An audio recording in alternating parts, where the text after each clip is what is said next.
Оян қазақ десем Міржақып Дулатов еске түседі. Енді сол Міржақып Дулатовтың заманы мен бүгінгі қазақ қоғамын ой сүзгісінен өткізіп, айна қатесіз бүкпесіз салыстырып көрейік. Кімге қызық келдік? Міржақып Дулатовтың заманы және бүгінгі күн рухани салыстыру. Бірінші бодан формасы.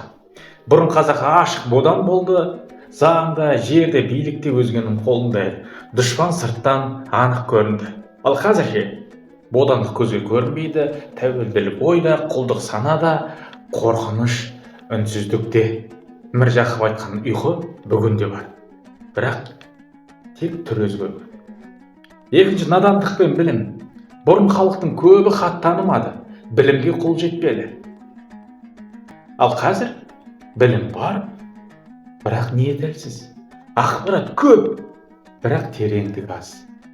Бұрын надандық жоқшылықтан еді, ал қазір жауапкершіліксіздіктен. Үшінші, үндемеу дерті. Бұрын халық қорықты, жазаланды, сөйлегендер айдалды. Ал қазір қорқыныш жоқ сияқты, бірақ үндемеу әдетке айналған. Міржақып үшін ең қауіпті жау үнсіз көпшілік еді. Енді төртінші, жер мәселесі. Бұрын жер тікелей тартып алынды. Қазір ше? Жер сатылады, жалға беріледі, бірақ халық түсінбейді, немесе кеш түсінеді.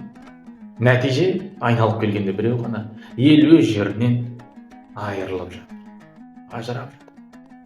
Бесінші, дін мен рух. Бұрын дін тірек болды, кәдімгідей, бірақ қысымда. Тығылып намаз оқы. Қазір ше? Дін бар, бірақ кейде сыртқы формаға айналғандай. Міржақыптың қалағаны иманды, бірақ көзі ашық, көкірегі ояу, ойланатын адамдар еді. Міржақып бүгін тірі болғанда не дер еді? Мен сендерді ояттым, енді өздерің ояу қалуға тиістіңдер.